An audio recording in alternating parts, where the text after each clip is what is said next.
Hello my dear students, welcome है आप सभी का आपके अपने यूट्यूब चैनल एलटीएसटी क्लासेस में। तो आई गेस आप सभी बहुत अच्छे और बेहतरीन तरीके से मेरे लाल पढ़ाई कर रहे हैं। तो आज के हम इस सेशन में डिस्कस करने वाले सम एप्लीकेशन ऑफ ट्रिग्नोमेट्री। भैया ये चैप्टर जो है ये बेस्ड है एप्लीकेशंस पे कि कैसे हमें रियल लाइफ में ट्रिग्नोमेट्री का यूज करना है और ट्रिग्नोमेट्री की हेल्प से हम क्या क्या चीजें फाइंड आउट कर सकते हैं। क्योंकि बहुत सारे स्टूडेंट्स को पता है कि उनके दिमाग में एक चीज डाउट चलता रहता है। क्या उनके दिमाग में एक डाउट है कि भाई साइन थीटा का यूज कहां करना है, कॉस थीटा का यूज कहां करना है, टेन थीटा का यूज कहां करना है। ये सारी टेबल्स हम पढ़ रहे हैं बट यूज कहां करेंगे। तो यूज करने के लिए आपको सम एप्लीकेशन ऑफ ट्रिग्नोमेट्री पढ़ना पड़ेगा। इससे पहले आपको ट्रिग्नोमेट्री बहुत अच्छे से आनी चाहिए और पूरा चैप्टर उसमें से जो सबसे इंपॉर्टेंट इस चैप्टर के लिए वो क्या है भाई, फर्स्ट फर्स्ट थिंग जो है वो आपको करनी है क्या,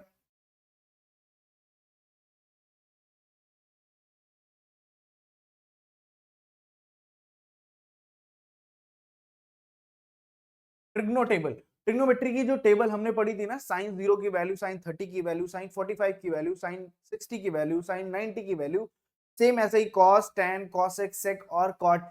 ये सारी वैल्यूज आपको बहुत अच्छे से याद होनी चाहिए। ठीक है, वो कैसे ट्रिक के साथ मैं बता चुका हूं। तो और इसके अलावा आपको याद होना चाहिए भैया क्या, ट्रिग्नो के रेशियोज। रेशियोज में क्या क्या था भाई, रेशियोज का भाई आपको मैंने एक ट्रिक भी बताई थी। कौन सी ट्रिक थी वो, पंडित बद्री प्रसाद हर हर भोले। ये जो फर्स्ट रेशियो आपको दिख रहा है ये किसका था, साइन थीटा का। सेकंड जो रेशियो है ये आपका था कॉस थीटा का। एंड लास्ट में जो रेशियो हो रहा है ये किसका था भाई, टैन थीटा का। और सेक, कॉसेक और कॉट की अगर बात करेंगे तो इसी का क्या कर देंगे, रेसिप्रोकल कर देंगे और हमारे आंसर हो जाएंगे। लाइक कि साइन थीटा कॉसेक, कॉसेक का क्या हो जाएगा, हाइपोटेन्यूस अपॉन परपेंडिकुलर। फिर सेक का क्या हो जाएगा, हाइपोटेन्यूस अपॉन बेस।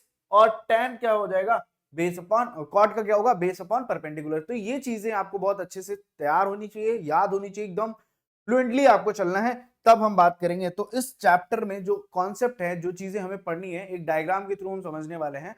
तो भाई यहाँ पे एक लड़का आपको दिख रहा है जिसके आई लेवल से मैंने एक क्या किया है, हॉरिजेंटल लाइन खींची है। ठीक है, वो हॉरिजेंटल लाइन जो है उसको क्या बोल सकते हैं, उसको जो हॉरिजेंटल लाइन भैया आपको दिख रही है ना उसको हॉरिजेंटल लाइन ही बोल देते हैं।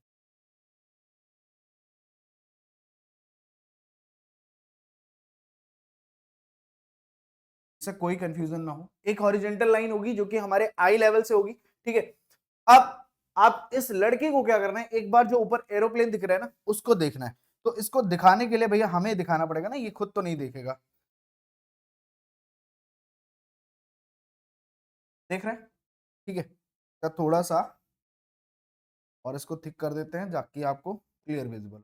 ठीक है, तो ये जो लाइन ड्रॉ हुई है, जो आई साइड है उसकी, इसे क्या बोलते हैं, इसे इसे बोलते हैं लाइन ऑफ साइट। क्या बोलते हैं, लाइन ऑफ, ये हमारी होती है लाइन ऑफ साइट। तो आप ध्यान से देखोगे लाइन ऑफ साइट और हॉरिजॉन्टल लाइन के बीच में एक एंगल फॉर्म हो रहा है। ये एंगल फॉर्म हो रहा है, इस एंगल का नाम होता है, इस एंगल का नाम क्या होता है, angle of, angle of elevation. Angle of elevation, तो एंगल ऑफ एलिवेशन क्या होता है, जो हमारा हॉरिजॉन्टल लेवल होगा और जो लाइन ऑफ साइट होगी उसके बीच में बनेगा और ये अबव दी हॉरिजॉन्टल लाइन होगा। ये एंगल जो बनेगा कहां बनेगा, अबव दी हॉरिजॉन्टल लाइन और बिटवीन लाइन ऑफ साइट। समझ में आया। सेम अब इस बच्चे को एक और टास्क दिया जाए हमारे द्वारा, क्या, इसको अब देखना है भाई कहां पे, बॉटम पे। जो फिश दिख रही है, फिश, फिश की आई से इसका आई कांटेक्ट करवा दिया भाई, ये दोनों आपस में नैन मटक्का करते हुए, और ये आज इसको पका के खाने वाला है। ठीक है, तो अब यहाँ पे जो लाइन दिख रही है इसे भी हम लाइन ऑफ साइट ही बोलेंगे। और और यहाँ पे जो हॉरिजॉन्टल लाइन और लाइन ऑफ साइट के बीच में एंगल फॉर्म होगा, इस एंगल का नाम होता है angle of, angle of, angle of depression.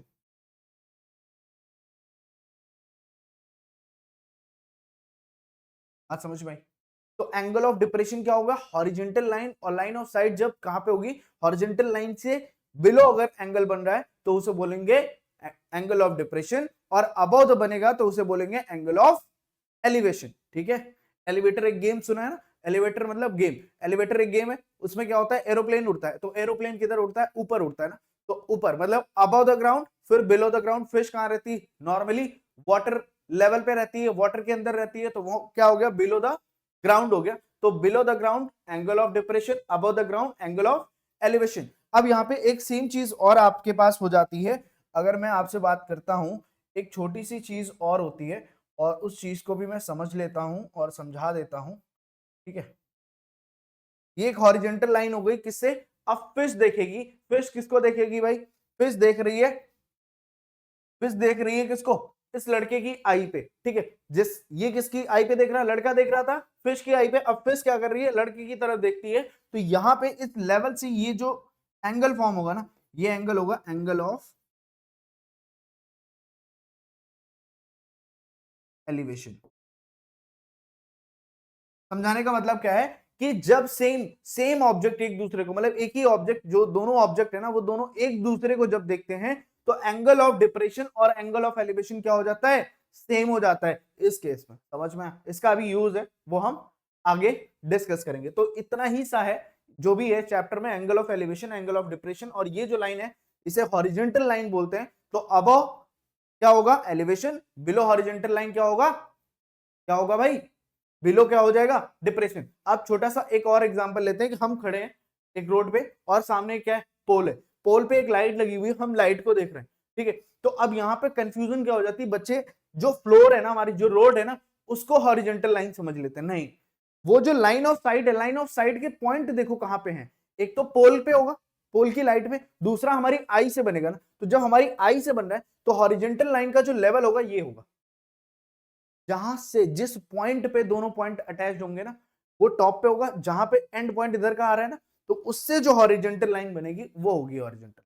ठीक है, समझ में आया। तो ग्राउंड पे जब बोला जाएगा तब ग्राउंड को लेना है, अगर कोई बॉय खड़ा है या गर्ल खड़ी है और उसकी आई साइड की बात करेंगे तो हमारा लेवल आई पे आएगा। समझ में आ रही है ना इतनी बात, ठीक है भाई। तो अब क्या करते हैं, आगे की तरफ बढ़ते हैं, क्वेश्चन नंबर, ये तो हमारी डेफिनेशंस है, इसके बाद हम क्वेश्चन की तरफ बढ़ते हैं। क्वेश्चन बोला गया है, a circus artist is climbing a 20 metre long rope. एक सर्कस आर्टिस्ट है जो कि 20 मीटर क्लाइंब कर रहा है, एक रोप है 20 मीटर की, उस पर क्लाइंब कर रहा है, which is वो tightly stitched and tied from the top of the vertical pole to the ground। एक पोल है जिसपे वर्टिकली उसको क्या किया, टाई किया गया, ठीक है, ग्राउंड पे।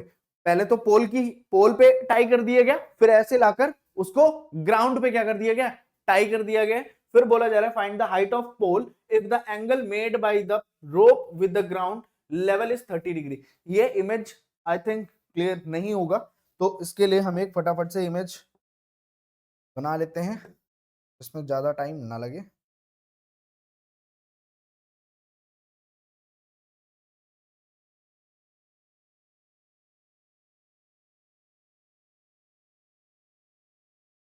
ठीक, इसके नाम हम कुछ प्यारे प्यारे से नाम रखते हैं। ये हमारा हो गया ए, जैसा फिगर में बना हुआ है, आप एनसीईआरटी की बुक में भी देखोगे ए B C.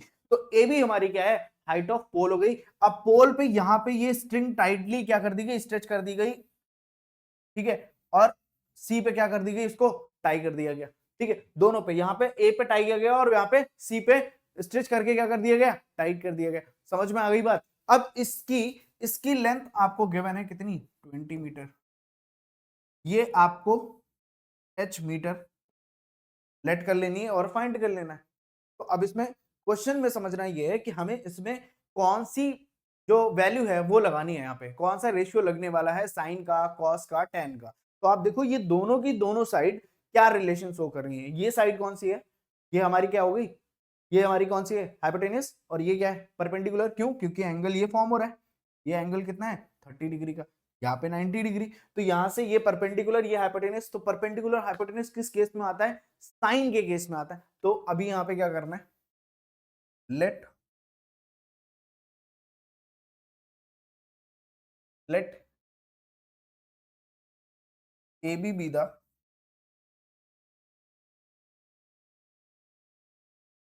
height of pole and AC the length of rope, क्या हो जाएगी बॉस, लेंथ ऑफ रोप, ठीक है। उसके अलावा अगर ये हो गया, देयरफॉर देयरफॉर देयरफॉर क्या होगा, ए बी की वैल्यू कितनी हमने लेट करी है, A B is equal to H metre, ठीक, and A C is equal to 20 metre. क्या इतनी बात समझ में आ रही है, क्या इतनी बात समझ में आ रही है आप सभी को, ठीक है, ये समझ में आ गया। अब इसके बाद आपको करना क्या है, यहाँ पे थीटा भी गिवन है ना, तो हम यहाँ पे लिख लेंगे गिवन, ये वैल्यू भी हमें गिवन ही है, ठीक है। तो गिवन में हम क्या लिख सकते हैं, theta is equal to 30 degree. तो फिर आप क्या यूज करोगे, साइन थीटा। तो साइन थीटा की वैल्यू क्या होती है, परपेंडिकुलर अपॉन हाइपोटेन्यूज। तो परपेंडिकुलर की वैल्यू कितनी है, ए बी, हाइपोटेन्यूज आपका क्या हो जाएगा, ए सी। तो ए बी और ए सी साइन 30 यहाँ पे हो जाएगा, ए बी की वैल्यू एच, ए सी की वैल्यू कितनी हो गई भाई, यहाँ से 20, साइन 30 होता है 1/2, that is equal to H upon 20। क्या इतनी बात समझ में आ रही है आप सभी को, अगर इतनी बात समझ में आ रही है तो यहाँ से एच को होल्ड रखना है, 20 इस साइड आ जाएगा, मतलब एच इज इक्वल टू क्या हो गया, 20 अपॉन में 2, कैंसिल आउट 10, तो एच की वैल्यू क्या हो जाएगी 10 मीटर। देयरफॉर क्या लिख सकते हैं, height of pole is 10 metre. समझ में आ रही है बात, ठीक है। तो इस तरह से आपको क्वेश्चन करना है, पहले देखना है कौन कौन सी साइड हमें गिवन है, ठीक है। अब यहाँ पे हमें बेस से कोई मतलब नहीं था, क्योंकि हमें बेस फाइंड करने को बोला नहीं था। अब अगर ये बोलता आपसे, क्वेश्चन ये करता कि इस पॉइंट से जो पोल का बॉटम पॉइंट है, फुट है, जहां से पोल स्टार्ट हो रहा है, उस पॉइंट से ग्राउंड पे जहां पे उस रोप को टाई किया गया है, उन दोनों पॉइंट्स के बीच की डिस्टेंस कितनी है, तब आपको क्या करना पड़ता, तब यहाँ पे हाइपोटेन्यूज है, ये बेस है, फिर कॉस लगाते हैं, क्या करते, कॉस लगाओगे, कॉस लगाने पे क्या मिलेगा, आपको बेस मिल जाएगा। तो सारी चीजें क्लियर हो रही हैं कैसे आपको यूज करना है बॉस। नेक्स्ट टाइम पे नेक्स्ट क्वेश्चन देखते हैं। A tree breaks due to storm and the broken part bends so that the top of the tree touches the ground, making an angle 30 degree with it. The distance between the foot of the tree to the point where the top touches the ground is 8 meter. Find the height of the tree. बस इसको थोड़ा सा अपने जो आसपास के scenes हम देखते हैं ना, उससे रिलेट करना है। कहीं ना कहीं आपने बारिश तूफान में देखा होगा कि पेड़ क्या हो जाता है, टूट जाता है बीच से, जैसे ही भारी तूफान आता है तो पेड़ क्या होता है, टूट जाता है। और जब टूटता है तो अगर रोड के साइड पे पेड़ होता है तो रोड ब्लॉक कर देता है। तो वो पेड़ कैसे करता है, एक ट्राइंगल फॉर्म होता है, अगर ध्यान से देखोगे। अब ऐसा नहीं है कि वो जड़ से गिर गया सर, ऐसे कैसे बन जाएगा ट्राइंगल, वो तो एकदम स्ट्रेट लाइन में गिरा हुआ था। तो अभी यहाँ पे मैं एक लाइन ड्रॉ करता हूँ, देखना, ग्रीन कलर का पेड़ होता है, तो ग्रीन कलर की हम एक लाइन ड्रॉ करने वाले हैं।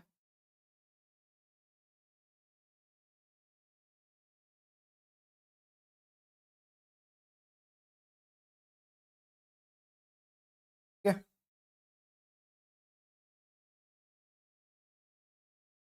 ये क्या हो गया, ये पूरा ट्री है, अभी पेड़ दिख रहा है, ठीक है, एज्यूम करना है अपने को, अपन मैथ्स वाले हैं ना, सब हो जाता है, ठीक है। ये यहां से क्या हुआ, ब्रेक डाउन हुआ, जब ब्रेक डाउन होगा तो ये पार्ट क्या होगा, ऐसे ऐसे ऐसे ऐसे करते करते ग्राउंड लेवल पे आ जाएगा, बोलो, ग्राउंड पे टच करेगा, यहां से बेंड होगा, यहां टच करेगा, और ये जो लाइन है, ये जो लाइन है, ये कुछ ऐसे हो जाएगी उस टाइम पे।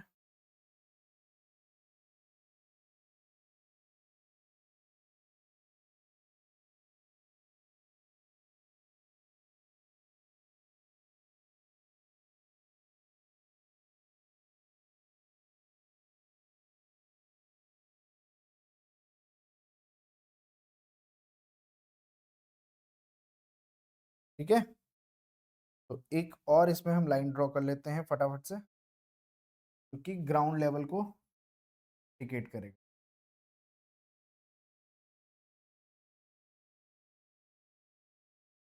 तो ऑलमोस्ट समझ में आ गया होगा आप सभी को। क्वेश्चन में क्या बोला जा रहा है। ठीक है, तो अब यहां से ये बेंड हो गया, ऊपर वाला जो पार्ट था टूट के रोड पे आ गया। अब इस पार्ट की ये जो यहां से फुट ऑफ, ये क्या है, ये फुट ऑफ ट्री है, यहां से जो टच कर रहा है ग्राउंड पे, वहां से इन दोनों पॉइंट्स की डिस्टेंस कितनी गिवन है आपको, ग्राउंड इज 8 मीटर, ये डिस्टेंस आपकी कितनी है, 8 मीटर। अब आपको फिर से एक बार क्वेश्चन पढ़ना है। A tree break down due to storm and break part bends so that the top of the tree touches the ground, making an angle 30 degree. With it, the distance between the foot of the tree to the point where the top touches the ground is 8 meter. मतलब और कुछ नहीं given है, ये angle given है 30 degree. बात समझ में आ रही है। अब बॉस देखो, अपने को क्या करना है, बहुत ध्यान से समझना। ये पार्ट जो दिख रहा है इसको मैं करता हूं, ये अगर ए है तो इसे मैं बी बोलता हूं, और इसे सी बोलता हूं, और इस पॉइंट को डी बोल देता हूं, कोई दिक्कत। जो बी डी है वो लेंथ ऑफ ट्री है, फिलहाल लेंथ ऑफ ट्री क्या थी, बीडी। बट अभी हमारे पास पूरा का पूरा पेड़ तो मुझे दिख नहीं रहा कि हम उसकी स्ट्रेट लेंथ मेजर कर सकें। अभी वो क्या हो गया, इस फॉर्म में, उससे अभी ऊपर वाले पार्ट से हमें कोई मतलब नहीं है। फिलहाल के लिए हमारे पास बीसी, और जो एसी है वही बीसी है। एसी जो है वही क्या है, डीसी है, क्योंकि डीसी वाला ही पार्ट टूट के कहां पे आया, एसी आया, ग्राउंड पे आया। समझ में आई बात। तो अगर मैं इस डिस्टेंस और इस डिस्टेंस को फाइंड कर लेता हूं, तो क्या ये मुझे पूरे ट्री की लेंथ नहीं पता चल जाएगी, हाइट ऑफ ट्री नहीं पता चल जाएगी, बिल्कुल पता चल सकती है। तो इस पर्टिकुलर को पहले तो हमें लिखना है, लेट लेट क्या, बीडी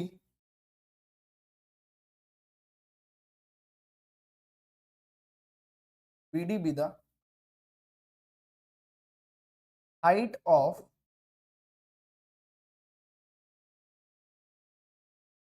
ट्री। ठीक है, BD with the height of tree हो गया।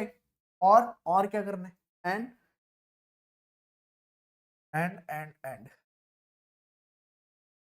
एंड ए सी जो है, A C is equal to क्या होगा, C D.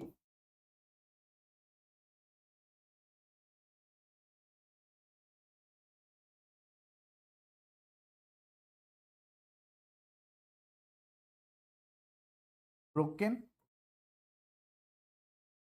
Part of tree होगा। ठीक है, इतनी बात समझ में आ गई। गिवन क्या है इस क्वेश्चन, गिवन क्या है, ए बी।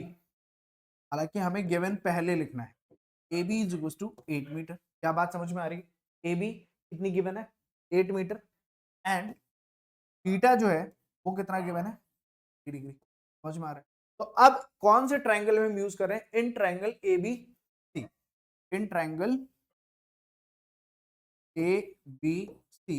अब यहां पे हमारे पास क्या है, बेस दिया हुआ है और परपेंडिकुलर चाहिए। तो बेस और परपेंडिकुलर कहां से मिलता है boss, base perpendicular, base perpendicular बोल रहा है, मतलब कहां पे जाना पड़ेगा अपने को, अपने को जाना पड़ेगा tan के पास। तो यहां से हम आ जाएंगे tan, tan theta is equal to क्या हो जाएगा, परपेंडिकुलर अपॉन बेस। तो परपेंडिकुलर की वैल्यू कितनी है, बी सी, और बेस की वैल्यू है ए बी। tan 30 degree. ठीक है, तो बी पी बी, यहां से बीसी, बीसी की वैल्यू कितनी है, एज इट इज रखनी है, अपॉन में A B, A B, A B, A B is 8। अब tan 30 होता क्या है, tan 30 कितना होता है, 1/√3 होता है। कितना होता है, 1/√3। 1 क्या लिखेंगे हम, रूट में 3 इज इक्वल टू क्या हो जाएगा, बी सी अपॉन 8। तो 8 क्रॉस करोगे तो B C is equal to क्या हो जाएगा, 8 अपॉन में रूट। बात समझ में आई, ये बात समझ में आई। बीसी की वैल्यू आ गई। अभी इसको एज इट इज होल्ड करो, बीसी की वैल्यू को क्या करो, होल्ड ऑन करो। अब आपको क्या चाहिए, बेस के साथ अभी हाइपोटेनस चाहिए। बेस के साथ हाइपोटेनस का मतलब होता है कॉस। क्या चाहिए, कॉस। ठीक है,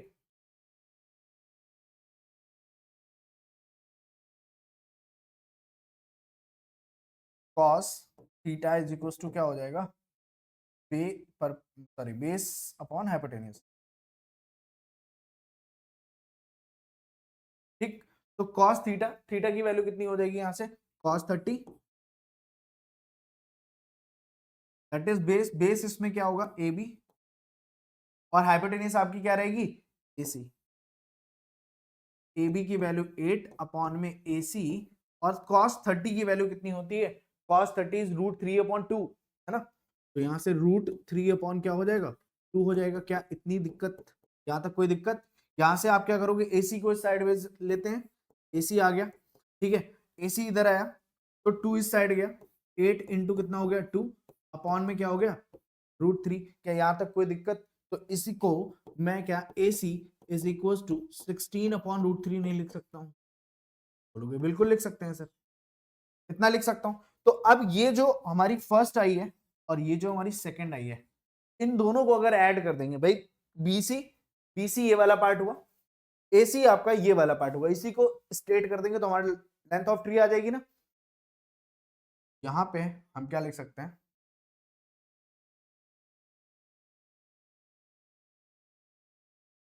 height of tree that is equal to क्या हो जाएगा BC प्लस AC, ठीक है, BC प्लस AC।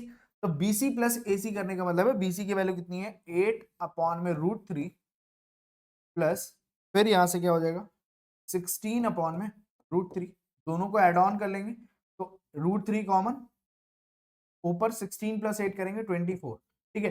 तो अब इसको रैशनलाइज करने के लिए √3 से क्या करोगे बॉस, मल्टीप्लाई करोगे, तो डिनोमिनेटर में आपको याद रखना है, रूट में वैल्यू नहीं रखनी है, ठीक है। तो यहां से नीचे वाला पार्ट जो होगा, ऊपर की वैल्यू हो जाएगी 24 √3 और नीचे वैल्यू हो जाएगी 3, 3 से इसको कैंसिल कर देंगे, ठीक है, 3 से कैंसिल करने पे कितना आएगा 8, ठीक है। तो यहां से 8 क्या आएगा 8 √3, और ये क्या हो जाएगी h means height of tree. यहाँ पे आप फिर से प्यारा सा आंसर लिख सकते हैं, देयरफॉर द हाइट ऑफ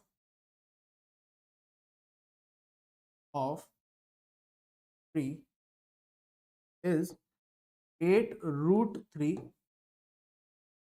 बात समझ में आ रही है, क्या इतनी बात समझ में आ रही है बॉस, तगड़े से, है ना, कोई डाउट यहाँ तक, बिल्कुल एक एक चीज आपको क्लियर कर दी, क्या यहाँ तक कोई दिक्कत, ठीक है। बात करते हैं नेक्स्ट क्वेश्चन की, कह रहे a contractor plans to install 2 slides for a children to play in a park for the children below the age of 5 years.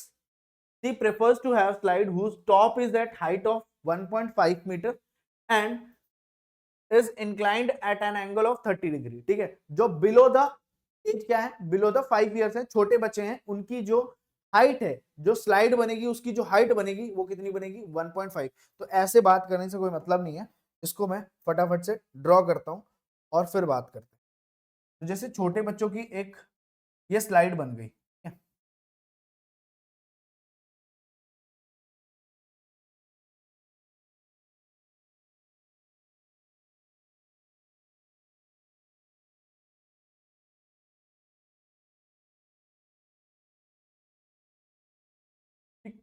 ये हमारे छोटे बच्चों की क्या हो गई, ये स्लाइड बन गई, जिसकी हाइट जो है स्लाइड की वो कितनी है बाबा,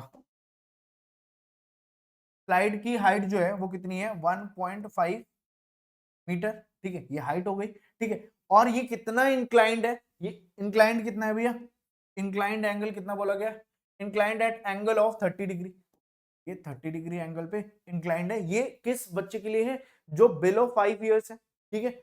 अब आगे की एक और बनानी है आपको,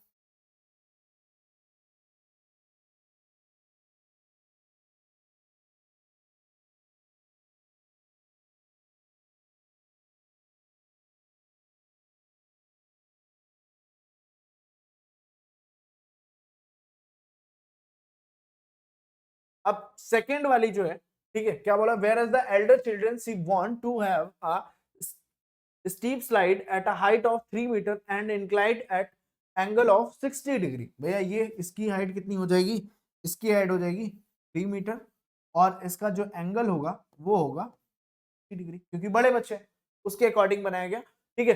फिर the ground what should be the length of the slide in each cases. तो स्लाइड वाला जो पार्ट होता है वो ये होता है ना, इस पे बच्चे स्लाइडिंग करते हैं, यहाँ पे कुछ ऐसा होता है, ठीक है, इसी पे तो आते हो स्लाइड करते हुए, ठीक है। तो इस वाली लेंथ का आपको क्या बताना है, दोनों की लेंथ बतानी है, तो आपको सेपरेट दोनों में इसकी लेंथ फाइंड करनी है, फिर इसकी लेंथ फाइंड करनी है, दोनों को ऐड कर देना है, आपका आंसर आ जाएगा। तो फटाफट से देखते हैं, लेट या गिवन है भाई,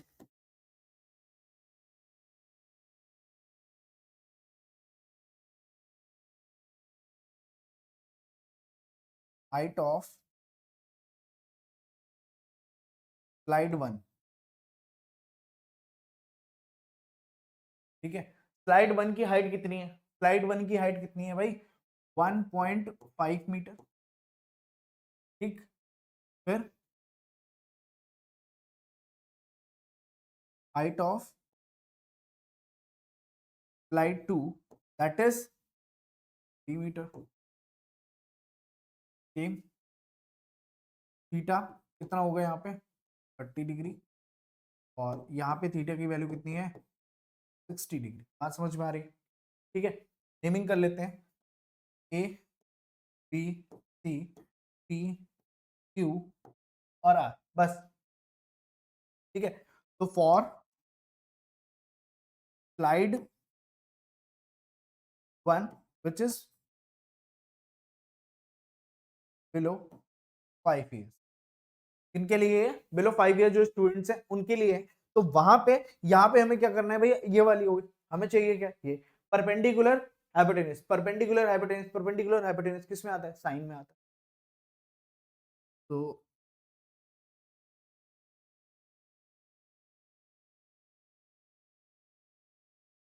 इन ट्राइंगल, कौन से ट्राइंगल की बात कर रहे हैं, A B C,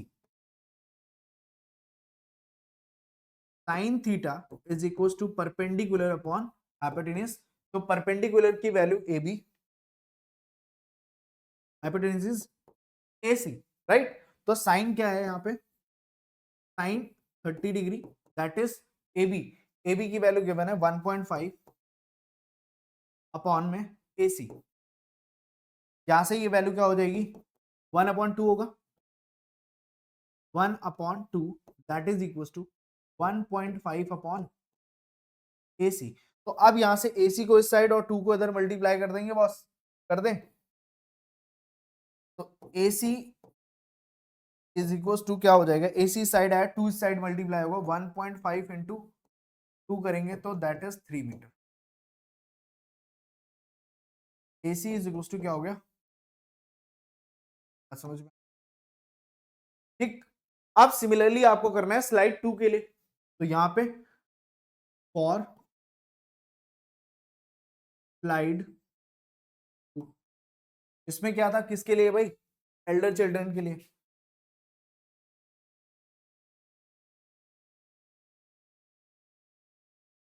Elder children के लिए जो स्लाइड 2 बनी है उसमें इन ट्राइंगल कौन सा पी क्यू आर, तो यहाँ पे हमें क्या यूज करना है, सेम वहीं पे हमें भी साइन यूज करना पड़ेगा। तो sine 60 degree is equal to क्या हो जाएगा, अब इसमें परपेंडिकुलर क्या है P Q that is 3 metre upon क्या है पी आर, यहाँ पे पी आर लिख लेना है। फिर 60 की वैल्यू कितनी होती है, साइन 60 की वैल्यू क्या होगी, साइन 60 की वैल्यू होती है √3/2, √3 में 2 that is equal to 3 P R.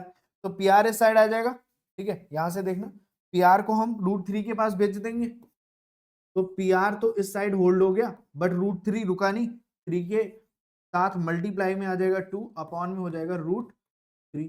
तो अपने को यहाँ पे क्या करना है, अपने को यहाँ पे करना क्या है कि इस √3 को क्या करना है, मल्टीप्लाई करना है। तो अब यहाँ पे देखना P R is equal to 6 और अपॉन में कितना है √3 इंटू में √3 ऊपर भी क्या आ गया √3, तो √3 कितना हो जाएगा 3, ठीक है। तो ये वैल्यू जो आएगी, ये वैल्यू आपकी यहां से आप सॉल्व कर सकते हैं, ये यहाँ पे लिख रहा हूं मैं, ठीक है।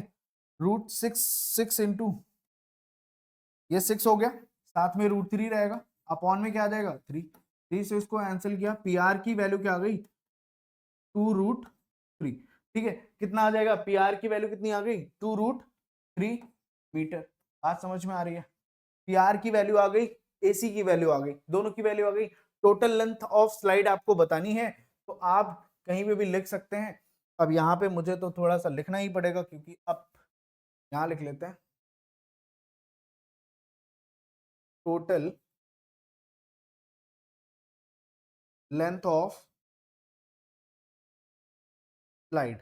तो टोटल लेंथ ऑफ स्लाइड कितनी होगी, total length of slide AC, AC की वैल्यू प्लस कर दो, एसी प्लस पी आर। तो यहां से कितना होगा भाई 3 प्लस क्या हो रही है वैल्यू उधर 2√3। बात समझ में आ रही है क्या, इतनी बात समझ में आ गई।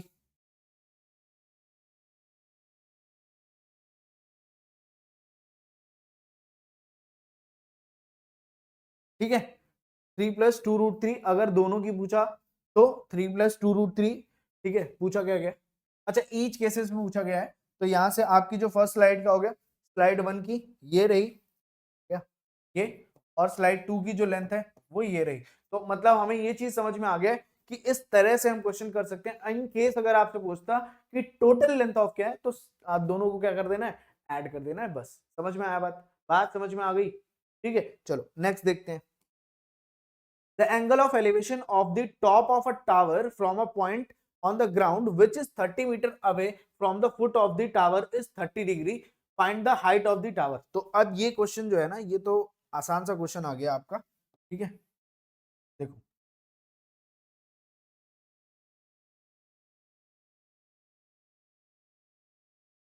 इसमें करना क्या है, इसमें क्या है कि आपको बोला गया है angle elevation of the top of tower from a point, एक पॉइंट है ग्राउंड पे। ठीक है, ग्राउंड पे ये एक पॉइंट है, इससे टावर के टॉप की तरफ अगर हम देखते हैं तो ये एंगल कितना बनाता है भाई 30 डिग्री। ठीक है, और आपसे बोला गया top of tower on the ground which is 30 metre away, इस पॉइंट से फुट ऑफ जी टावर है वो कितना है 30 मीटर दूर है। तब भाई पहली लाइन में क्या बोला, the angle of elevation of the top of tower from a point, एक पॉइंट से on the ground which is 30 metre away, वो पॉइंट कितना दूर है 30 मीटर अवे, किससे दूर है from the foot of the tower, और उसके बीच में जो एंगल ऑफ एलिवेशन बन रहा है वो कितना बन रहा है 30 डिग्री का। Find the height of the tower, मतलब अगर ये आपका ट्राइंगल ए बी सी बनेगा, ठीक है, तो यहाँ पे आपको बी सी गिवन है, ए बी फाइंड करनी है, तो क्या चाहिए आपको परपेंडिकुलर और बेस, किस में मिलेगा परपेंडिकुलर और बेस, tan में मिलेगा, किस में मिलेगा लाल, tan में।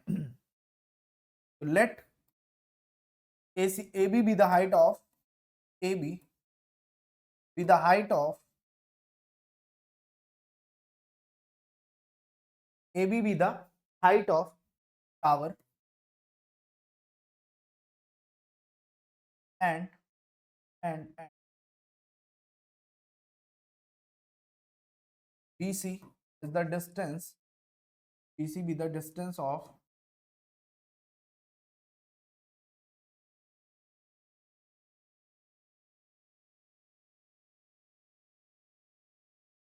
from point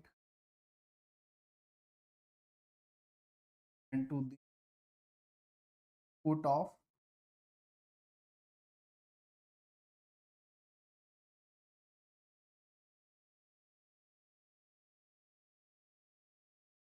समझ में आ गई बात। ठीक है, यहाँ पे प्यारा सा लिख सकते हैं देयरफॉर ए बी कितना हो गया, ए बी हम लेट कर लेंगे h मीटर। ठीक है, एंड एंड BC, BC तो हमें गिवन ही है, तो यहाँ से गिवन क्या है तो फिर से लिख लेंगे हम यहाँ पे BC की वैल्यू है 30 मीटर एंड थीटा जो है वो 30 डिग्री। बात समझ में आ रही है, इतनी बात समझ में आ गई। ठीक, अब आगे बढ़ते हैं। आगे बढ़ने में क्या है कि अब इन ट्राइंगल एबीसी, तो ये जो ट्राइंगल है एबीसी, अभी मैंने कहा क्या कि इसमें जो वैल्यू गिवन है जो फाइंड करनी है वो परपेंडिकुलर है और बेस है। परपेंडिकुलर और बेस कहाँ मिलता है, tan में मिलता है। ठीक है, इन ट्राइंगल तो tan थीटा क्या हो जाएगा, tan theta is equal to perpendicular upon base. तो यहां से tan थीटा की वैल्यू क्या होगी, tan थीटा की वैल्यू क्या हो जाएगी, tan 30 डिग्री, और परपेंडिकुलर अपॉन बेस, तो परपेंडिकुलर यहाँ पे ए बी हो गया, बेस की अगर हम बात करते हैं तो बीसी, तो बेस अगर बीसी है और ये परपेंडिकुलर ए बी है तो tan 30 की वैल्यू होती है 1/√3, और ए बी आपको फाइंड करनी है, बीसी की वैल्यू 3 है, 30 है, ठीक है, क्रॉस कर देंगे।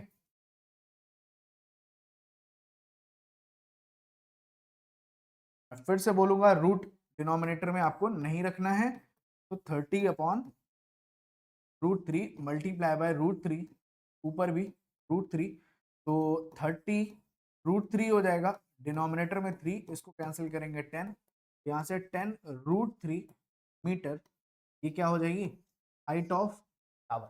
समझ में आ रहा है बात क्लियर हो गई।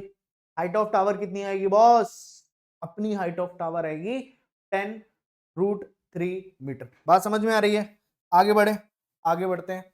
अ kite is flying at a height of 60 metre above the ground. ठीक है, एक काइट जो है वो उड़ रही है, मैं अभी एक पॉइंट से डिनोट कर रहा हूं इस चीज को, एक काइट है जो कि कहां पे उड़ रही है, एक ग्राउंड पे उड़ रही है।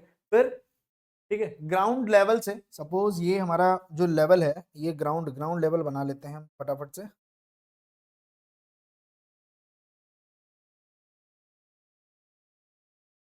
थोड़ा सा छोटा करते हैं,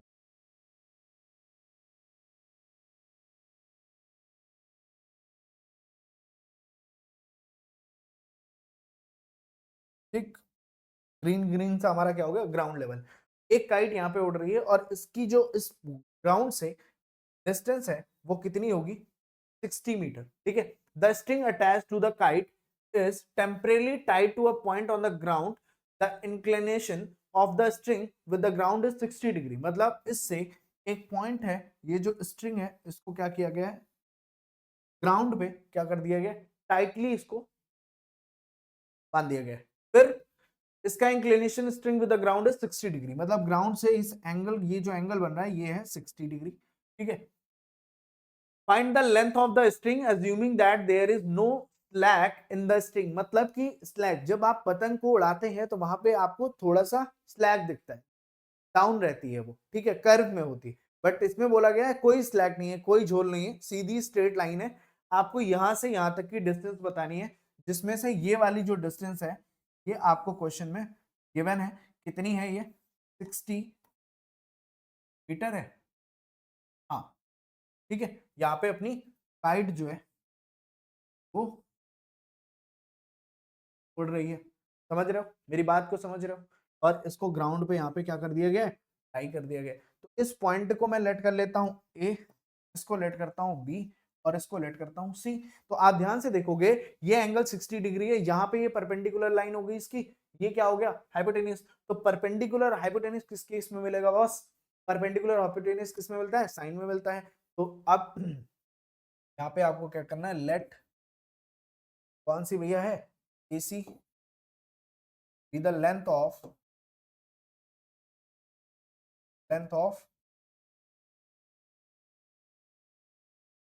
string। ठीक, फिर गिवन, गिवन क्या है बाबा, तुम्हें गिवन पहले लिखना है, मैं बाद में लिख रहा हूं, ठीक है। गिवन में क्या है, बीसी जो है वो कितनी लेंथ हो जाएगी, 60 मीटर, एंड थीटा की वैल्यू कितनी है, इन ट्राइंगल, कौन से ट्राइंगल में, प्यारे से ट्राइंगल में, इन ट्राइंगल ए बी सी, हम क्या यूज करेंगे, साइन यूज करेंगे, sine theta is equal to क्या होगा, साइन थीटा यहां से क्या होगा, परपेंडिकुलर और अपॉन में हाइपोटेनियस। तो परपेंडिकुलर अपॉन में हाइपोटेनियस, तो यहां से साइन जो है, साइन थीटा, थीटा की वैल्यू कितनी है, 60 डिग्री। परपेंडिकुलर कितना है, perpendicular is BC, perpendicular is BC upon hypotenuse. Hypotenuse क्या आ रहा है, हाइपोटेनियस से तुम्हारा एसी, तो साइन 60 की value √3/2, that is BC। BC की वैल्यू कितनी है बॉस? BC इज 60, है ना। BC इज इक्वल टू 60 और AC की वैल्यू कितनी है? AC ही हमें फाइंड आउट करनी है, बस बात खत्म। यहां से AC √3 60 के बिलो आ जाएगा और 2 मल्टीप्लाई में हो जाएगा, तो सॉल्व कर लेते हैं बस। AC इज इक्वल टू क्या हो जाएगा? 120 अपॉन में √3, √3 को हटाना है अपने को, तो यहाँ से नीचे क्या आ जाएगा? 120 √3 और ये आपकी वैल्यू हो जाएगी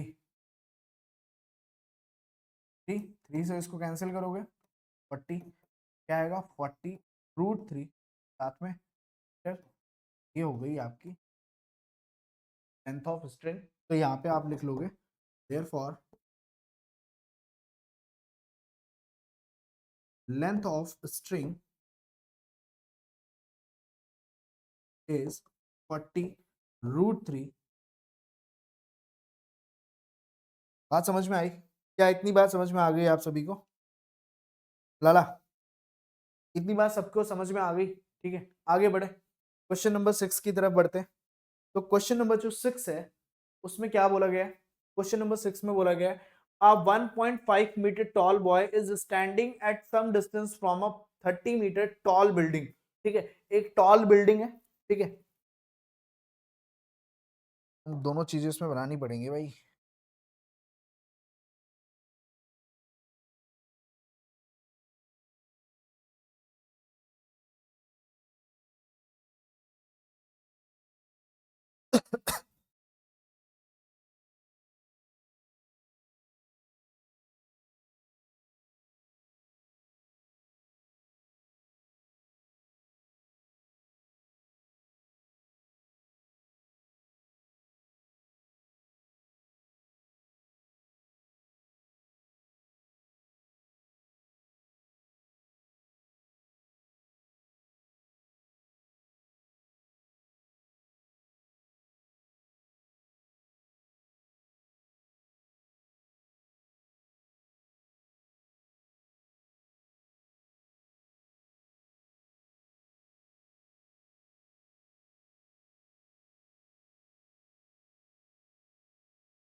ये क्या बोला गया? कुछ डिस्टेंस पे एक 30 मीटर की टॉल बिल्डिंग है, इससे कुछ डिस्टेंस पे यहाँ पे क्या है? एक लड़का खड़ा है। The angle of elevation from his eyes to the top of building increases from 30 degree to 60 degree as he walks toward the building. Find the distance he walked toward the building. अब समझे कि पहले मैं यहाँ खड़ा हूँ, मैं उस स्लाइड को देख रहा हूँ, यहाँ से एक एंगल फॉर्म होगा और मैं जैसे आगे बढ़ूंगा एक नया एंगल फॉर्म होगा। तो जितना वो चल के गया है उस बीच का डिस्टेंस आपको बताना है। पहले इनिशियली उसका एंगल 30 डिग्री था और उसके बाद क्या हो गया? 60 डिग्री हो गया। तो मतलब कुछ इस तरह से है इसका।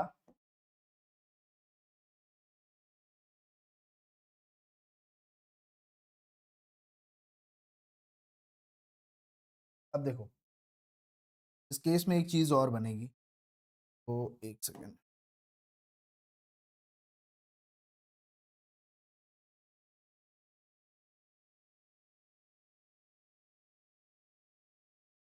यहाँ पे मेरे को चाहिए बॉय। बॉय कैसे बने? बॉय बनाते हैं ऐसे,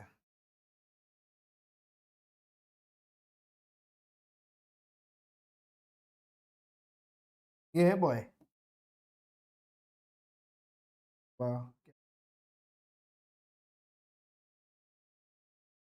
ये बॉय दिख रहा है, ठीक है। ये जो निप निकली हुई है ना उसकी आईज है, यहां से वो देखेगा ना। कहां से देखेगा?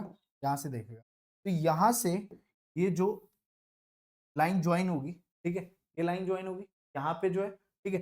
फिर सेम ये जो लड़का है थोड़ी दूर आगे जाएगा और आगे जाके अब ये यहाँ पे आ जाता है।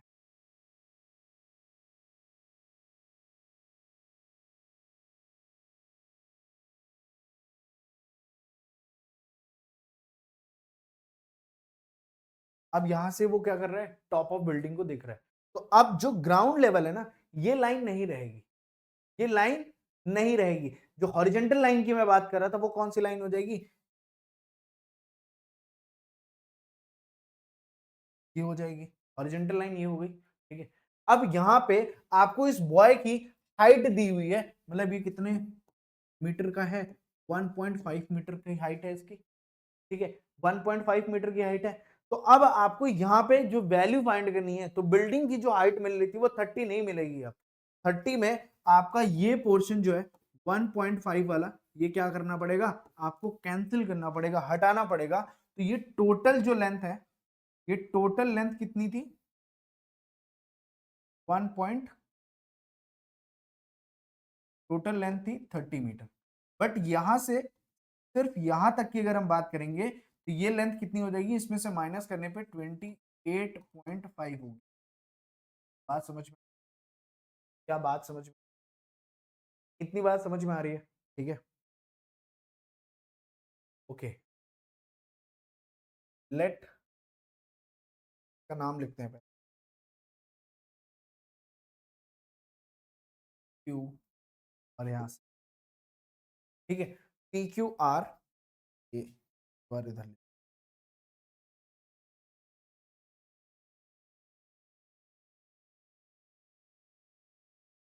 और ये आपका,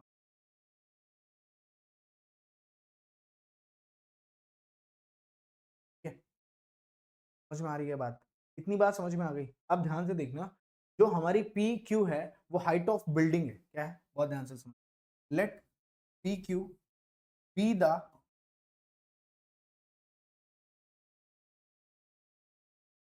हाइट ऑफ बिल्डिंग, ठीक है, पी क्यू क्या है, P Q be the height of building, ठीक। और और क्या चाहिए हमें, and O N is the distance, O N be the distance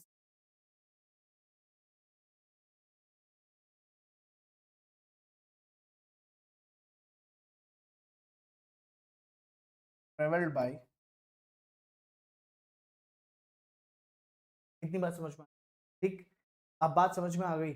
और अगर आपको क्यू एम चाहिए तो उसके लिए पी एम क्या करना पड़ेगा, माइनस करना पड़ेगा, ठीक है।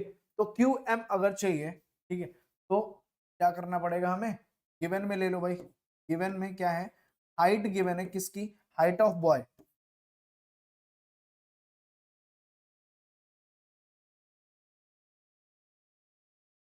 दैट इज, अब हम यहाँ पे क्या ले रहे हैं, ओ आर ऑफ बॉय क्या है, O R that is 1.5 metre, ठीक है, ठीक, इतनी बात समझ में आ गई होगी। And P Q is equal to 30 metre. तो अगर अगर पी क्यू और ओ आर जो है पीएम के इक्वल होगी, तो अगर हमें क्या चाहिए, क्यू एम चाहिए, क्या चाहिए हमें, Q M is equal to क्या हो जाएगा, 30 minus 1.5 that is equal to 28.5। तो हम लिख सकते हैं Q M is equal to 8 point, बात समझ में आ रही है। अब जो आपको ट्रायंगल्स लेने हैं, पहले तो ये ट्रायंगल लेना है। अब यहां से इस नीचे वाले बॉटम वाले पार्ट का कोई मतलब नहीं है, क्योंकि हमने इस पार्ट की पर्टिकुलर हाइट फाइंड आउट कर ली। अब आपको इसी हाइट के बेस पे ये सारी चीजें करनी है। तो अब यहां से देखना है, पहला जो एंगल था यहाँ पे कितना बन रहा था, 30 डिग्री, और दूसरा एंगल कितना बन रहा था। तो इन दोनों के एंगल्स के हेल्प से आपको क्या करना है, अब आपको ये वाली डिस्टेंस फाइंड करनी है, ठीक है। तो आप चाहे तो firstly Q O M find, Q O M solve करिए, या क्यू एन एम सॉल्व, आपको दोनों करने हैं। तो इन ट्राइंगल कौन सा, क्यू ओ एम, क्यू, क्या हो गया, Q O M,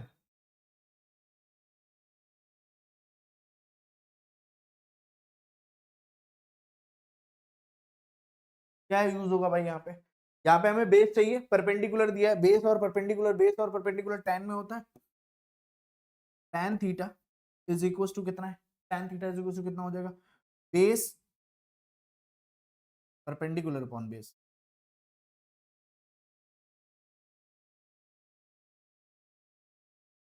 tan 30 degree, पहले हम tan 30 डिग्री पे करेंगे तो परपेंडिकुलर की वैल्यू क्या आएगी, क्यू एम, और बेस कितना है हमारा, ओ एम। तो यहां से tan 30 की value 1/√3 is equal to Q M की वैल्यू कितनी है, क्यू एम की वैल्यू है 28.5 अपॉन ओ एम। वही तो हमें फाइंड करना है, ये नहीं फाइंड करना, हमें चाहिए सिर्फ ओ एम। तो ओ एम की वैल्यू यहां से कितनी आ जाएगी, O M is equal to 28.5 into में √3। बात समझ में आ रही, ओ एम आ गई। अब दूसरे ट्रायंगल से हम ये वाली, अब क्या करना है, अब टोटल आ गई है, ये सेपरेट वाली ये फाइंड कर सकते हैं, इसको फाइंड करके टोटल से क्या कर देंगे, सब्ट्रैक्ट कर देंगे, हमारा आंसर आ जाएगा। तो सिंपली आपको क्या करना है, अब इस ट्रायंगल में इन ट्रायंगल कौन सा, in triangle Q N M या एम एन क्यू, क्या यूज करेंगे यहाँ पे भी साइन, सॉरी tan यूज करेंगे।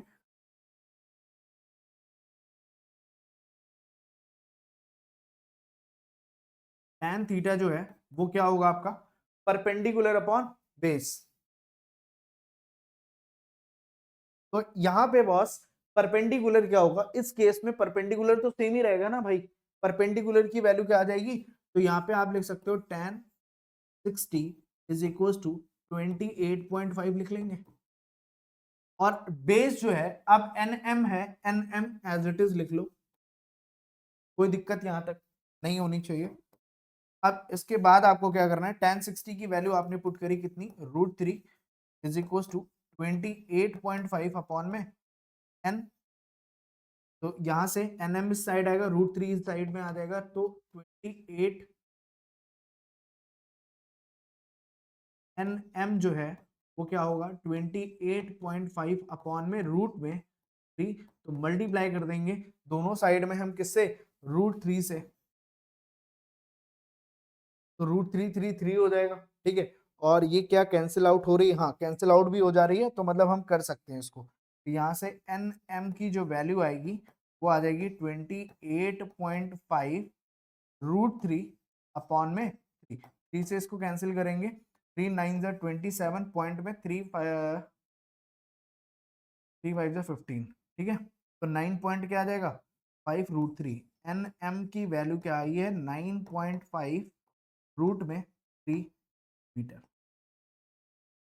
तो अब ये वाला पार्ट आ गया हमारा, कितना कितना आया है ये, 9.5 √3 आया है, ठीक है। और टोटल जो लेंथ है, टोटल लेंथ अभी हमने फाइंड करी थी, कितनी आई है, ये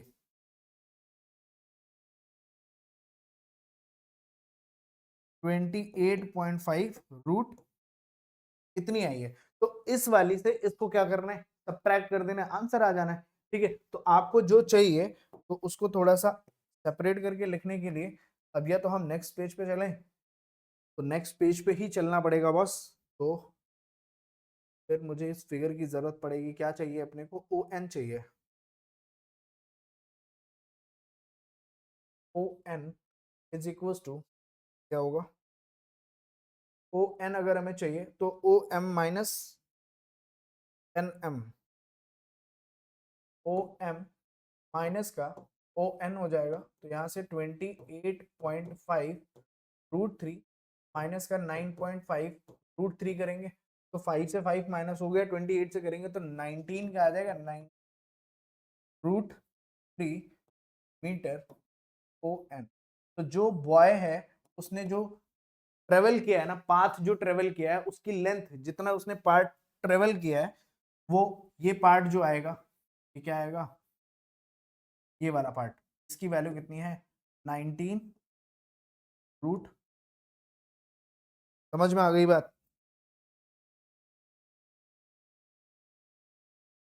ठीक है।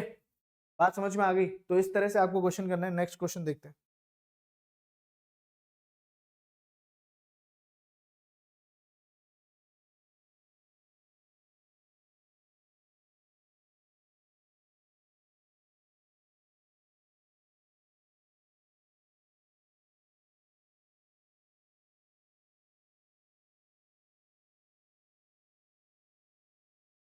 चलो भाई नेक्स्ट क्वेश्चन में,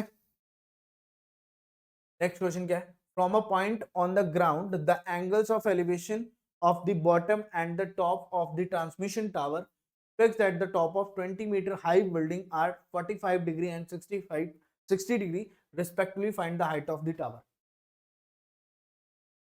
बढ़िया क्वेश्चन, सारे क्वेश्चन अच्छे ही हैं। तो इसको थोड़ा सा अगर आप अपनी सोसाइटी में देखोगे तो आपको ये चीज दिखती भी है कि कुछ रूफ होती हैं, छतें होती हैं, ठीक है? उनमें आपको क्या दिखता है बॉस? उनमें आपको एक टावर लगा दिखता है घरों के ऊपर। तो वो जो टावर है वो आज हम यहाँ पे अपने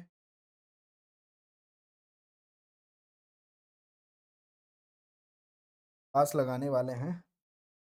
ये हम देख कैसे टावर लगाया जाता है, ठीक है? क्वेश्चन देखते हैं एक बार।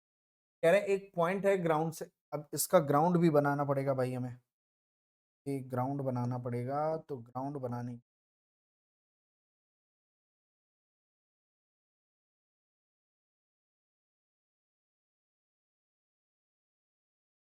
काम हो जाएगा,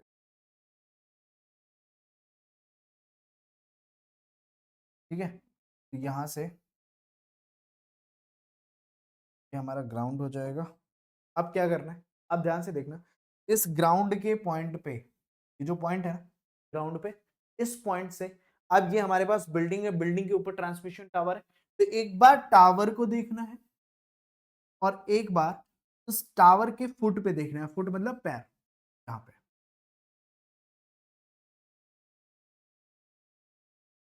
ठीक है? तो ये समझ में आ रहा है, समझ में आ रहा है? करना क्या है, अब देखना है from a point on the ground the angles of elevation of bottom and the top of the transmission tower fix at the top of 20-meter high building are 45 degree and 60 degree respectively.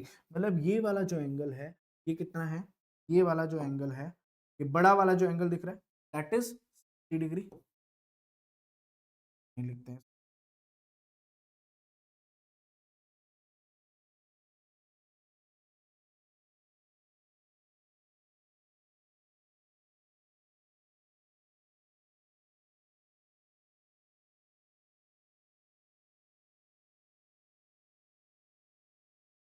ये हो गया 60 degree, और ये जो छोटा सा नन्ना मुन्ना सा दिख रहा है हमें, ये है आपका 45 डिग्री, जिसमें से आपको ये बिल्डिंग की हाइट कितनी दी गई है?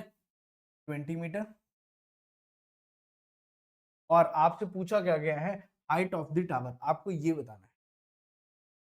तो अब इसके लिए आपके पास अगर ये पूरी वैल्यू दे दी जाती तब उसमें आप बता सकते थे, तब आप बड़े वाले ट्रायंगल का पहले यूज कर लेते, आप डायरेक्टली बता सकते थे। बट जब भी इस टाइप का क्वेश्चन मिलेगा और 45 मिलेगा, तो जिस भी एंगल में 45 मिल रहा है उसको आसानी से आप सॉल्व कर सकते हैं। कैसे? कि अगर ये मैं हाइट मानता हूं ए बी सी और ये पॉइंट हो गया D,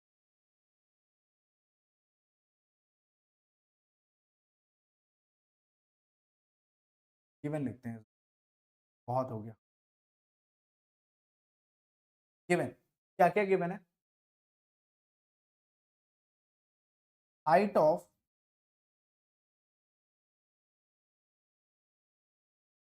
building, height of building कितनी है? AD, that is equal to 20 metre,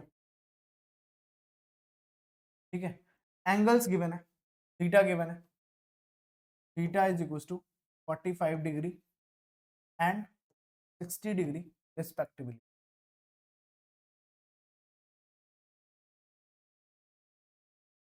ठीक है? अब आपको फाइंड क्या करना है? बीडी। तो अब यहां पे उसको लेट कर लेते हैं, let BD be the height of, let BD be the height of tower. और बीडी कितना हो गया आपका?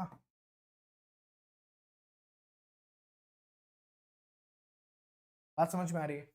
इतनी बात समझ में आ गई? तो अब फटाफट से एक एक ट्रायंगल करके देखते हैं। इन ट्रायंगल, मैंने आपसे बताया जिस ट्रायंगल में 45 दिख रहा है वो आपको पहले लेना है। तो in triangle A C D, in triangle A C और डी क्या यूज करना है बॉस, यहाँ पे देखना परपेंडिकुलर दिया है, बेस नहीं दिया है, तो परपेंडिकुलर और बेस tan के ही केस में मिलेगा आपको। तो यहाँ पे आपने को सीधे सीधे क्या लिखना है, tan कितना है भैया यहाँ पे 45 degree, that is equal to क्या हो जाएगा, परपेंडिकुलर अपॉन बेस। तो यहाँ से इसकी वैल्यू होती है 1, परपेंडिकुलर जो है उसकी वैल्यू कितनी है 20 मीटर,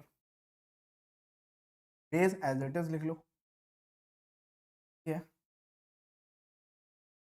क्रॉस कर दोगे,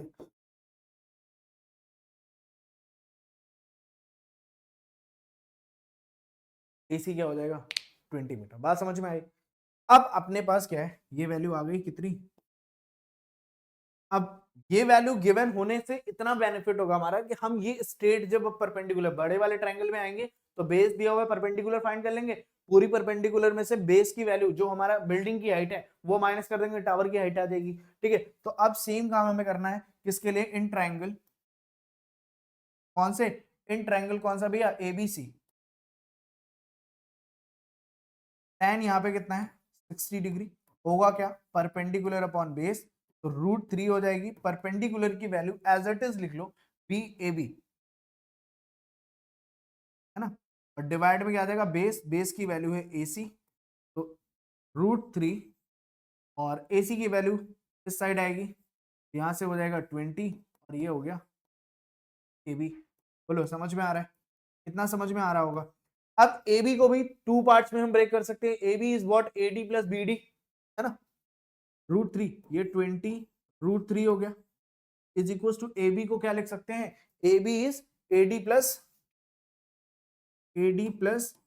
बी डी, तो ए डी की वैल्यू भी कितनी है 20 प्लस का बी डी, और बी डी क्या थी, हाइट ऑफ टावर हमने ली थी ना, height of tower that is B D, H, H ले लो इसको, यहां से 20 रूट, तो 20 इस साइड आ जाएगा, 20 √3 माइनस का 20 दैट इज एच, तो एच की वैल्यू क्या हो जाएगी, दोनों 20 में से 20 कॉमन ले लेंगे, ब्रैकेट में 1 माइनस √3 और साथ में मीटर, तो हाइट ऑफ ट्रांसमिशन टावर जो होगी वो क्या होगी आपकी 20 इन ब्रैकेट 1 माइनस √3 मीटर। तो याद रखना जब भी 45 होगा तो जो भी परपेंडिकुलर होगी वही सेम बेस होगी, जो बेस होगी वही सेम क्या होगी, परपेंडिकुलर होगी, तभी उन दोनों को डिवाइड करके हमें tan 45 की वैल्यू क्या मिलती है, 1 मिलती है, ये बात याद रखना है आपको, ठीक है। नेक्स्ट क्वेश्चन देखते हैं भैया, statue 1.5 metre tall stand on the top of the pedestal from a point on the ground, the angle elevation of the top of the statue is 30 degree and from the same point the angle elevation of the top of the pedestal is 45 degree, find the height of the pedestal। भैया आपने बहुत सारे पेडेस्टल्स देखे होंगे, ऐसे statues लगे होते हैं ना पेडेस्टल के ऊपर, नीचे से एक पेडेस्टल बना होता है, उसके ऊपर एक ऐसे करके भीमराव अम्बेडकर ही मिलते होंगे हर जगह आपको, ठीक है, तो बाबा साहब मिल जाएंगे आपको हर जगह। तो अब भैया करना है आपको क्या है कि वो पहले तो पेडेस्टल बनाना है, तो पेडेस्टल बनाने के लिए थोड़ा सा कंस्ट्रक्शन का काम सीखना पड़ेगा, कंस्ट्रक्शन के लिए अपने को लेबर बनना पड़ेगा। ये बन गए हम, अरे भाई ये क्या बन रहे हैं, ये बन रहा है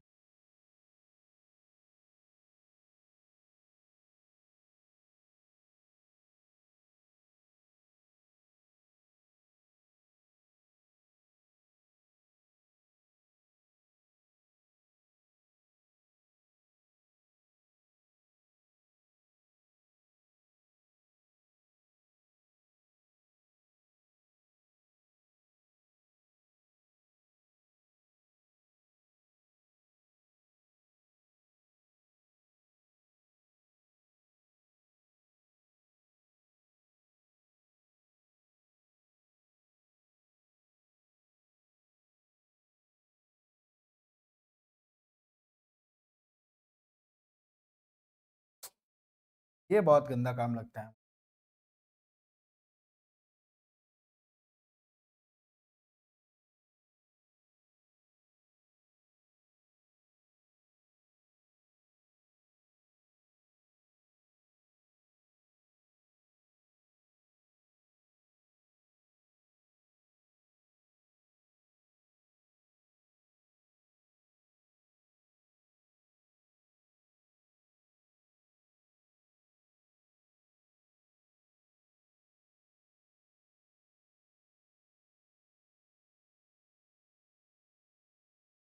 चलो भाई, क्या बोला गया? अ स्टैचू 1.5 मीटर टॉल। ठीक है, अभी तक अपने को बिल्डिंग की ये वाली हाइट दी थी, ये वाली पूछी गई थी। इस बार कुछ कहानी उल्टी है। ये इसकी जो हाइट है वो कितनी है? 1.5 मीटर है। ये स्टैचू है, ठीक है, जो कि एक पेडेस्टल के ऊपर रखा हुआ है। From a point on the ground the angle elevation of the top of the statue is 60 degree. मतलब यहां से, इस पॉइंट से, इस पॉइंट से क्या कर रहे हैं हम? इस पॉइंट से, ग्राउंड के इस पॉइंट से अगर हम टॉप ऑफ क्या देखते हैं? स्टैचू को देख रहे हैं। इसको देख रहे हैं, टॉप ऑफ स्टैचू को देखते हैं।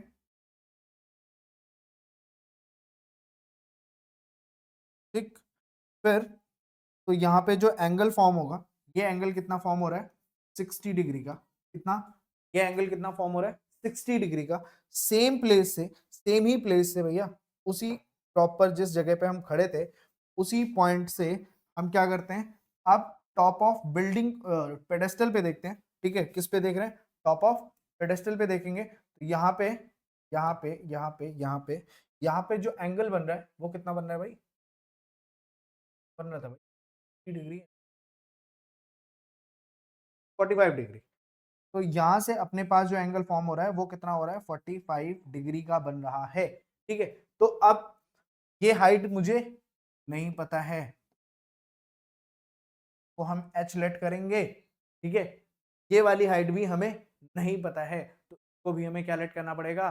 कुछ ना कुछ तो लेट करना पड़ेगा। तो हम इस पॉइंट को लेट करते हैं ए, इस पॉइंट को लेट करते हैं बी, और इस पॉइंट को लेट करते हैं सी, और ये वाला जो पॉइंट है ये हो जाएगा डी। तो फटाफट से आ जाओ और लिख लेते हैं क्या गिवन। गिवन में क्या होगा? गिवन में बॉस अपने पास होगा क्या? Height of statute.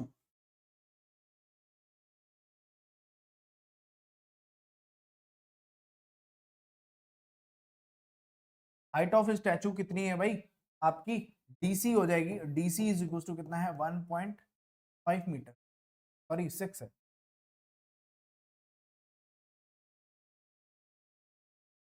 इधर भी गड़बड़ लिखी है।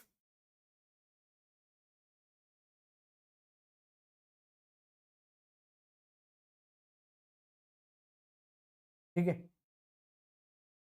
एंड थीटा जो है वो 60 degree and 45 degree respectively theta दिया है। कोई मतलब ज्यादा खास है नहीं। अब अपने को लेट करना है। Let the height of pedestal P क्या हो गई? PD, that is equal to H metre. क्या इतनी बात समझ में आ रही है? बात समझ में आ रही है। अब यहाँ पे क्वेश्चन ये है कि अगर ये 45 ले रहे हैं तो हमें इसकी वैल्यू भी नहीं पता है। पता है क्या? नहीं पता। ये ले रहे हैं तो भी नहीं। तो अपने को लेना पहले 45 ही है। ध्यान से देखना। तो इन ट्रायंगल, कौन सा ट्रायंगल हम यूज करेंगे? इन ट्रायंगल जो ये छुटवा सा ट्रायंगल है ना, ये वाला कौन सा? A B D. In triangle A B D तो हम यूज करेंगे tan theta is equal to,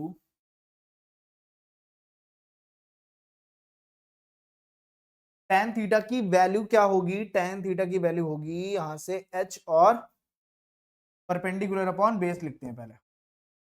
tan 45 perpendicular की वैल्यू यहां से हो जाएगी h, बेस की वैल्यू हो जाएगी ए B,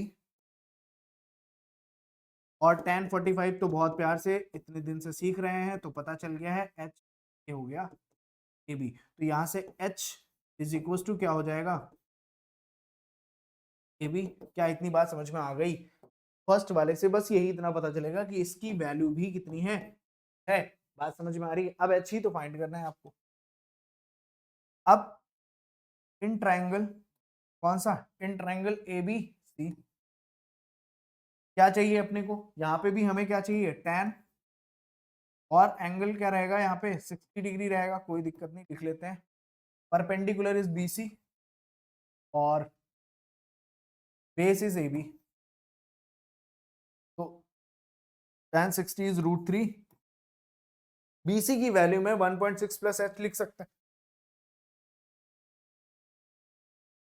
A B already H है। इधर आ जाओ, ये √3h हो जाएगा इज इक्वल टू 1.6 और प्लस का h हो जाएगा। बोलो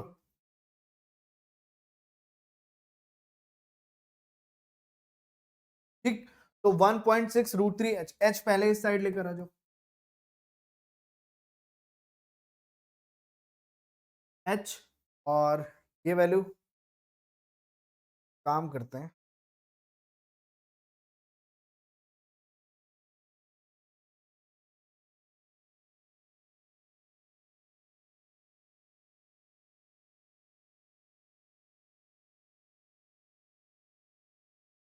h तो अपने को सॉल्व करना बस,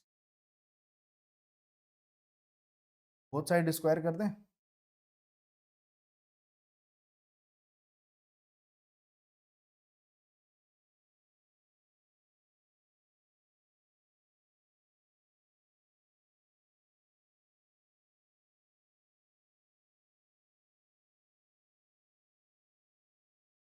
क्या गड़बड़ हो रही है भाई?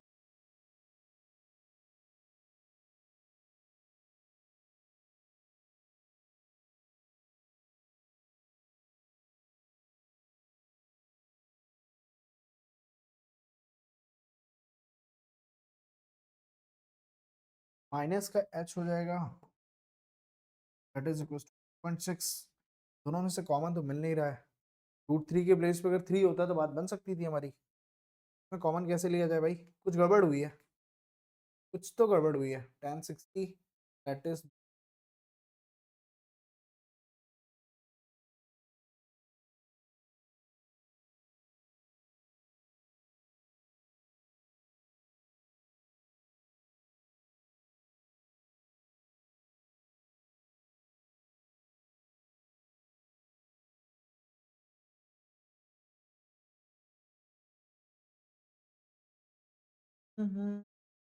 कुछ नहीं है। देखो इन दोनों में से h कॉमन ले लेंगे, h कॉमन लेंगे तो क्या बचेगा √3 माइनस का 1 और दैट इज 1 पॉइंट, h की वैल्यू यहाँ से क्या हो जाएगी √3 इस साइड डिवाइड में आ जाएगा 1.6 अपॉन में क्या आएगा √3 माइनस का 1। तो अगेन डिनोमिनेटर में हमें √3 नहीं रखना है, ठीक है। तो h की वैल्यू क्या हो जाएगी, h इज इक्वल टू क्या हो जाएगा 1.6 अपॉन में यहाँ से √3 माइनस 1 है, तो √3 माइनस 1 के लिए हमें √3 माइनस 1 लिखना है और सेम चीज √3 इंटू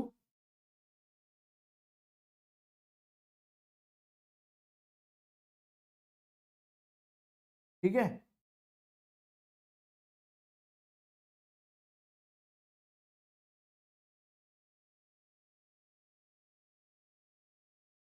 √3 प्लस 1 से क्या कर देना है मल्टीप्लाई कर देना है, सेम चीज √3 प्लस 1 से न्यूमिनेटर में भी मल्टीप्लाई करेंगे, डिनोमिनेटर वाले में क्या हो जाएगा ये दोनों किसका फॉर्म है a माइनस बी और a प्लस बी, मतलब a square minus B square हो गया, ऊपर मल्टीप्लाई करने पे क्या आएगा √3, तो यहाँ पे आपके पास वैल्यू जो आएगी क्या आएगी 1.6 √3 और प्लस का 1.6 अपॉन में यहाँ से 3 √3 माइनस 1 है, ये √3 का स्क्वायर 3 और माइनस 1 का स्क्वायर 1, यहाँ से 1.6 एज इट इज कॉमन ले लो और बचेगा क्या ब्रैकेट में √3, वही सेम चीज लिखने की जरूरत, मल्टीप्लाई करने की जरूरत,